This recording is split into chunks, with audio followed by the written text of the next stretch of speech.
Quiero decirte que existe un principio jurídico que aplica en todos este tipo de asuntos donde los alimentos se pagan de acuerdo a la posibilidad del que debe darlos y de acuerdo a la necesidad del que los requiere. Se le llama un principio de equidad o de proporcionalidad, de tal manera que no es a capricho que alguien diga: yo tengo 2 hijos, vamos a pensar que sea la mujer quien tenga la custodia de los niños, y que diga ella: mis hijos tienen gastos obviamente de comida, de vestido,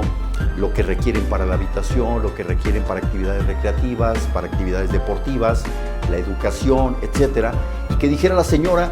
pues los gastos que yo genero aproximadamente con ellos son de 8,000 pesos, y que dijera ante un juez: yo requiero 8,000 o más. No se trata de esta manera, no es así como se fija la cuantía de alimentos, porque si el obligado, pensando en el padre, en el caso concreto del que yo platico, que en algún momento dado él tuviera el compromiso de dar este pago, obviamente no es por la cuantía que la mamá esté solicitando, sería únicamente con base en los ingresos que el mismo padre tiene y de acuerdo a las posibilidades. De tal manera que si los hijos requieren que se cubran 8,000 pesos, pero el papá no los gana en una quincena o no los gana en un mes completo de su sueldo, sería imposible cubrir este tipo de pago. Entonces, por este motivo, es el juez el que determina, con base en estudios socioeconómicos tanto de los hijos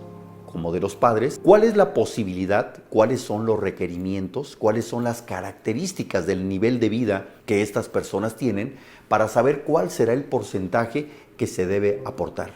Algo muy importante es comentarte que la manera en cómo se asegura el pago de los alimentos puede ser a través de depósito en efectivo en una cuenta bancaria, a través de una retención directa, en este caso a la empresa donde trabaje alguno de los padres o los 2 padres, si es que están obligados al pago de los alimentos, se haga una retención directa para que se asegure que el pago se va a realizar de la manera, pues en este caso, periódica, como se va necesitando. La ley establece cuáles son los casos en que puede suspenderse el pago de alimentos o la obligación del pago de alimentos, y también la ley establece cuáles son los casos en los que autoriza que una persona ya no cumpla de manera definitiva con el pago de alimentos. Es cuando el deudor obviamente no tiene la posibilidad de cubrir ese pago. Me refiero no cuando alguien perdió el empleo, sino cuando la persona que está obligada a hacer el pago de alimentos, además de haber perdido el empleo, se queda sin bienes por alguna cuestión fortuita, por alguna situación extrema que llegara a pasar, que se quedara sin bienes propios. Otra de las causas por las que se puede suspender el pago de alimentos es cuando tiene algún impedimento físico para poder trabajar. Ahí sí, debido a que tiene un impedimento físico, por ejemplo un accidente. Si la persona tiene un accidente, obviamente no va a poder cumplir con su actividad de trabajo y por tal motivo no va a generar ingresos. Y si esta persona, como en el caso que te pongo, está impedida para trabajar a consecuencia de un accidente, es obvio que ella también necesita recursos adicionales para poder, en este caso, recuperarse de esa situación en la que se encuentra. Otro de los ejemplos en los que se suspende el pago de los alimentos es cuando los hijos momentáneamente dejan de necesitarlos. ¿Cuál sería el caso? Cuando los hijos reciben, por ejemplo, una herencia o una donación, digamos, de parte de los abuelos, o que generan ingresos propios, sea que se trate de menores de edad que tengan algún tipo de empleo o trabajo, como es el caso de menores de edad que están dedicados a las actividades deportivas o artísticas que desde muy pequeños ya generan algún dinero, o en el caso de personas que aunque hayan cumplido los 18 años de edad, continúan, por ejemplo, estudiando pero con alguna beca que les alcanza a cubrir la totalidad, en este caso,